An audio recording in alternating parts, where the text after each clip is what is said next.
I'm Archie from Northumbria University, studying design for industry. It was to provide a web-based platform in which we can upload and download information so that we can collaborate with external sources such as students or people within industry.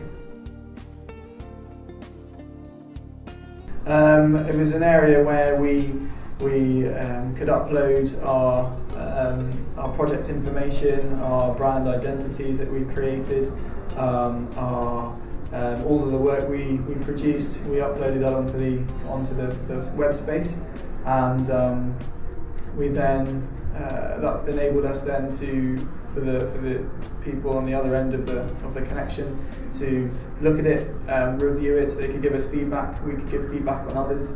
And allowed us to look at other people's work as well and see how they were progressing. There was loads of different tools. We used the Plone, and we used that was the one we uploaded the information onto, and we could view all of the other projects as well. We used teleconferencing, so we could communicate with the people from Intel, as well as the people from Motorola and the school out in Korea. We use Skype as well. We use that within groups with our Motorola project when we were discussing information with the people in Korea. We use Skype a lot, which enabled us to have video conferencing rather than just the teleconferencing, which was a real benefit. As well, we used emails to communicate. WordPress is another site we used in a different project to do a similar thing to the Plone, so we could upload the information. Dropbox. We used a program called Dropbox a lot as well, which enabled us to easily transfer data between huge distances with real ease. Yeah, the best features of the Plone were the ability and the WordPress to an extent as well, because they were similar, were to the ability that we could view all of the other projects as well. I found that really helpful to see the different levels and where other projects were at, and see how you were comparing, and also the feedback you could give. Skype was great because you were able to see the people, which gives a much more personal touch rather than just hearing someone on the end of the phone. You can see and hear the person, and it's like you're sort of there with them, which is nicer. Emails were standard really, and Dropbox was great. It was much easier to transfer data using Dropbox than it was with the Plone. You could set up a secure file, and only the people that you add to it could access it, and it's much easier for transferring larger files and stuff like that. So. Well, there's some time constraints though with Dropbox. Do you have to pick the items up within a certain time? No, you have the file open or on your computer, and when you add someone, it goes into their Dropbox folder as well, and it's then a folder that stays there, and then anything you put into that folder will stay there until you delete it, so it can stay there for an unlimited period of time.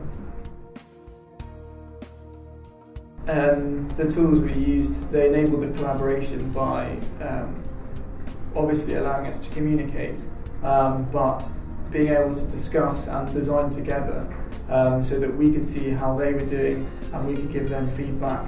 And within the Skype meetings, we could bounce ideas around, and it was without these things, we couldn't have worked together. We could have just emailed them our work, but it wouldn't have given the same sort of feel. And within design, you can never really work on your own, and if you're doing a project together, then you need to be able to see them and interact with them, and so using these tools really enabled that. The differences between the two were the Plone felt a bit more sterile to use. It was a bit more complicated to use as well. The way in which the folders were organised, and you had to organise the folders, made it slightly more complicated. Whereas the WordPress was different in that it was more of a blog form, and you could personalise it slightly more, which was nicer to be able to do. If we've created our own brand identities, to be able to add that to the WordPress is a bit more beneficial, and we couldn't do that with the Plone.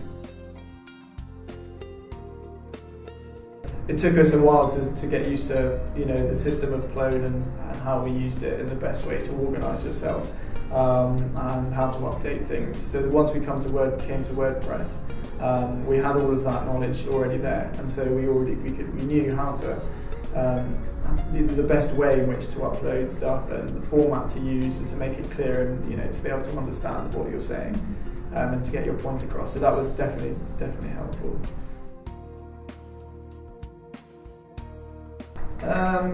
I think to an extent we had the skills required. Perhaps more information about the best ways in which to communicate using these platforms. In the beginning of the Intel project on Plone, the way in which we started off uploading was using files, and we'd upload Photoshop files or Illustrator files, and it turned out that this was the wrong way to do it, and it was easier to upload a PDF with all of the information as a presentation in it rather than individual images, and so perhaps some information about the way in which to do that would be beneficial. I'm not currently using them at the moment. However, in the future, I think they're an extremely good way to reach across to other countries and to other people, and to put your personal thoughts and information out there. So to create a blog and things like that are really good thing to do, I think. I would say that none of them suit, or there's not a single one that would suit everything. You need to use a multitude of them. One thing that frustrated all of us with them was the fact that you were never in control of your presentations abroad.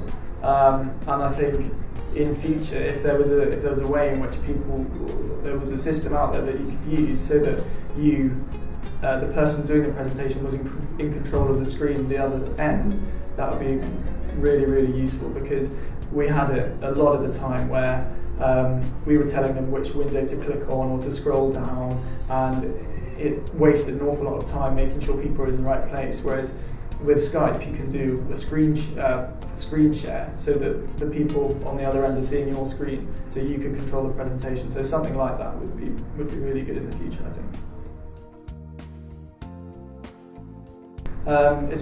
It's been a massive help. Being able to talk to people within an actual industry rather than just within a university and their tutors, and it's sort of a fake reality, if you like. Whereas with the Global Studio, we were actually talking to people within Intel, real designers, real students from Motorola, and real designers from Motorola as well. And so to have that connection and learning the communication skills and the ability to present yourself and present your ideas to people above your peers was really, really great, and I think it's definitely helped within the world of sort of presenting and communication for me.